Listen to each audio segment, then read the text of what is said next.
Epilogue. James located what remained of G Company near Spotsylvania Courthouse late in the day of May 13th. He was warmly greeted and happy to be among familiar faces, but sad to see so many fewer of them. He learned then that the recent fighting had taken the lives of four of his comrades, besides Willie Dodd in spirit: Sergeant Donahue, Niles Rogers, Lyman Swim, and Cornelius Mayhar. Another 12 had been wounded, though only 6 had serious injuries: Lieutenant Toms, Otto Parison, Hudson Marsh, Benjamin Breed, Pete McQuaid, and James Wyatt.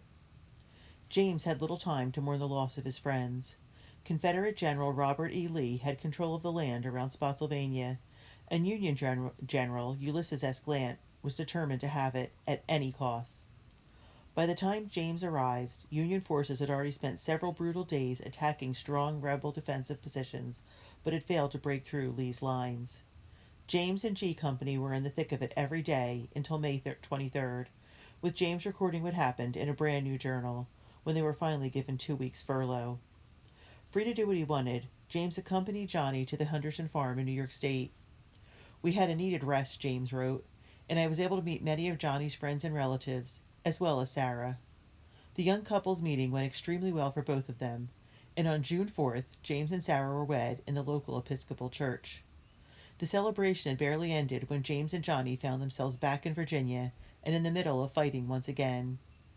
G Company would take part in several major battles before the end of the war, including action at Cold Harbor, Petersburg, Cedar Creek, and Appomattox Courthouse. When Robert E. Lee finally surrendered his army on April 9, 1865, James's company had been reduced to just 20 men, the rest either dead, wounded, or taken prisoner. At the time he left the army, James was 17 years old and had risen in rank to second lieutenant.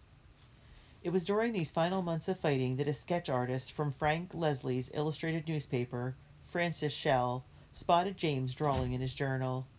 Shell thought James's work showed great promise and suggested he send samples to his boss.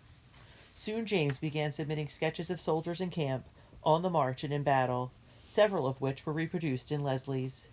He became a staffed artist for Leslie's at the close of the war and covered such important stories as the building of the Transcontinental Railroad, the exploration and settlement of the West, and the Indian Wars. Sarah accompanied James on these assignments and eventually wrote articles of her own.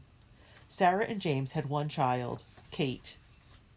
As for the veterans of G Company, they met every year at the reunion of the 122nd New York Volunteers, where they exchanged recollections of the war and brought each other up to date on their lives. Johnny Henderson did indeed marry the girl from the neighboring town and became a successful farmer, but he was best remembered for spinning tall tales about the Civil War. His favorite was about the time James charged ahead of everyone else and drove off several hundred Confederate soldiers single-handedly. Osgood, little Professor Tracy, went back to medical school and became a doctor with a successful practice in Albany, New York, while Washington Evans became a skilled carpenter and helped to construct some of the most beautiful mansions in Syracuse. Charlie Shelp took his fiery, no-nonsense personality west, first as a foreman on the Union and Pacific Railroad work gangs, and later as manager of a fur importing company in San Francisco. But of all the personal stories, the most intriguing was that of the notorious shy William Kittler. William was wounded in the leg by an exploding shell at Cold Harbor, but he refused medical treatment for several days despite obvious pain. Infection set in, followed by a high fever, during which William became unconscious and was finally rushed to the surgeons. It was there, while having his uniform cut from his body, that William's secret was revealed. William Kittler was in fact a woman. Her real name was Gabrina Sales, and she had cut her hair short and joined the army in the same patriotic fervor that had gripped most of the men and boys. She was discharged from the army and shipped north to recover, and no one from G Company ever heard from her again. Rumor had it, however, that a soldier looking remarkably like William Kittler, and limping noticeably, had been spotted during the fighting at Appomattox. As for Lieutenant Toms, he recovered from his wounds and returned to lead G Company in January 1865, when the army laid siege to Petersburg, Virginia. He was repeatedly passed over for promotion during the rest of the war, despite a clean record and many heroic acts. After being severely wounded at Fisher's Hill, Virginia, he was discharged from the army, still with the rank of lieutenant. He returned to his hometown and family, where he took up his old position as schoolteacher. James made several attempts to find out what had happened to Sally and her family, but was never successful. He did, however, receive a letter from a former volunteer for the Union Commission, the civilian organization in St. Louis that helped relocate many refugees from the war. While there were no records of where individuals had been sent, the volunteer recalled that a number of former slaves had been given farmland in the Dakota Territory near the Canadian border. Letters to the area received no reply.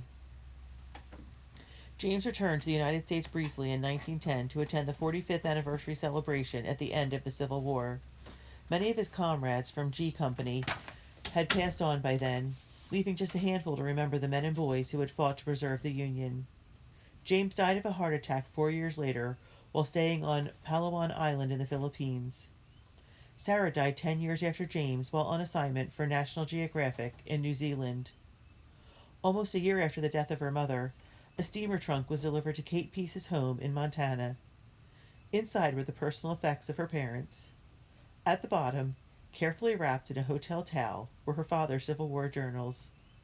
The final entry in the second journal reads, June 5th, 1865. Well, the war is over, and we have made it through alive. Johnny and I will walk home tomorrow, but today will be spent in saying goodbye to friends and having our last, I hope, Army supper. Because Lieutenant Toms is at home recovering, I will take these journals with me and hold them till he decides to write his history of G Company.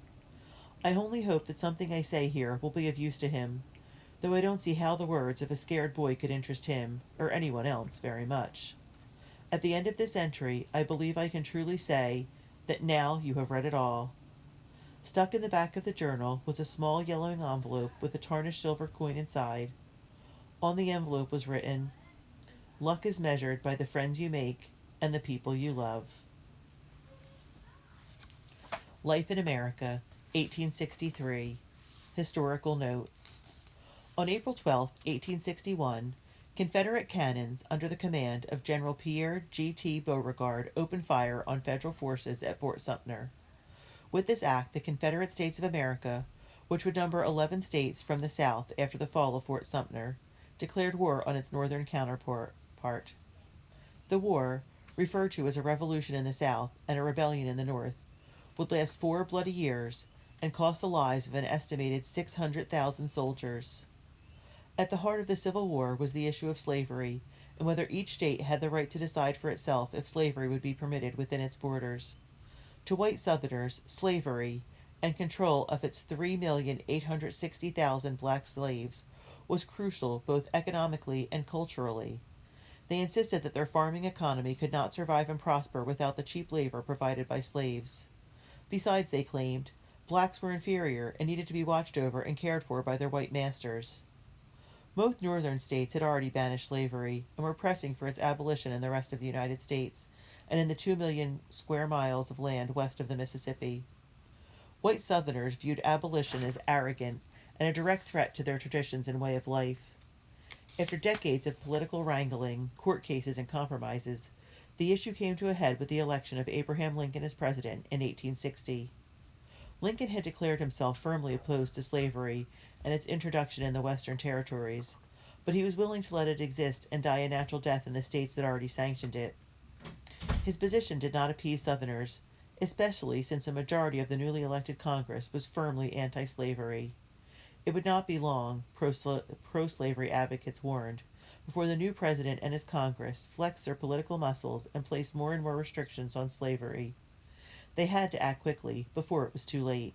And so, on December 20th, 1860, South Carolina passed an Ordinance of Secession, proclaiming that the union previously existing between it and the other states was dissolved.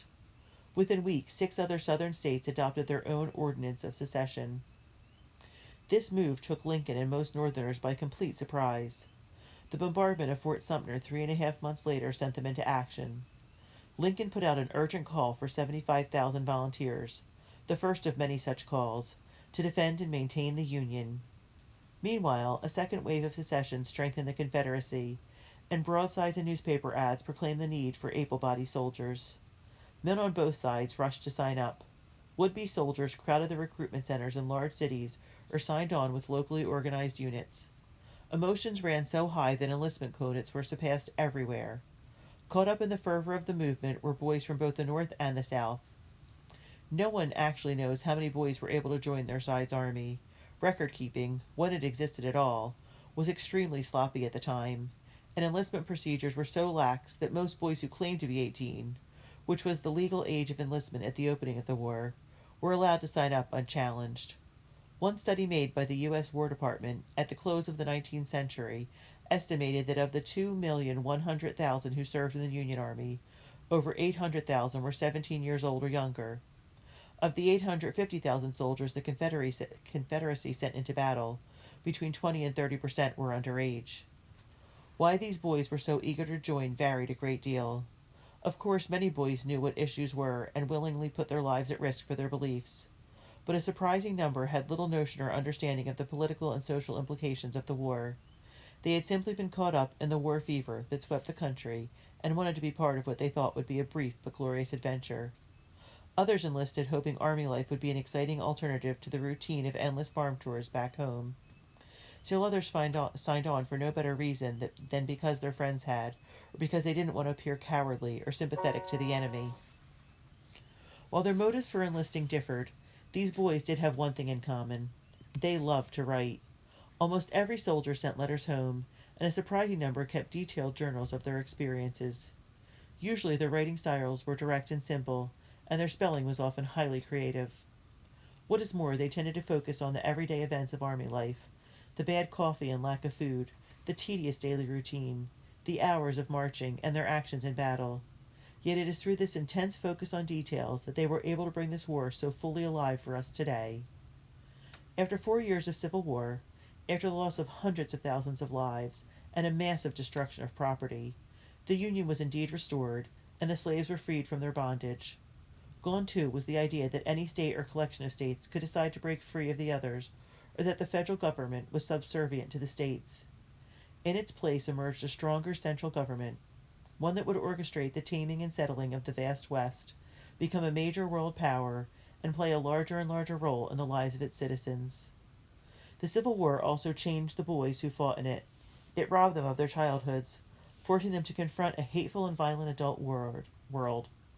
But like the Union they fought for, those who served came out stronger for their scars and wiser for their experiences.